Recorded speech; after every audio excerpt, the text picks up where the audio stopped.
Ahojte, zajtra počas protestu opäť demokrati budú zbierať podpisy, ja sa tam ukážem určite tiež, prídem im rád pomôcť a poďte sa za nami zastaviť, môžeme sa porozprávať, nemusíme mať úplne rovnaké názory a popri tom môžeme proste prehodiť pár slov, môžete nás troška spoznať, členov demokratov, ktorí sú z Košíc, košický tím, takže demokratické Košice, poďme do toho spolu.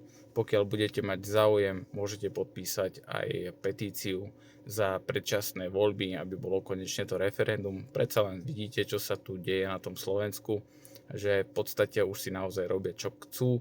A my by sme radšej, myslím si, spájali a vytvárali nejakú príjemnú atmosféru na Slovensku, ktorá aby sme teda boli tu všetci spokojní, nie aby to bolo len o jednej skupine alebo o druhej skupine, ale aby sme našli nejaké kompromisy, aby sme sa spájali, aby sme si rozumeli a aby sa nám na Slovensku dobre žilo.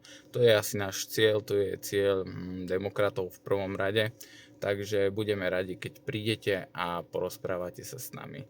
Takže poďte si dať s nami taký small talk.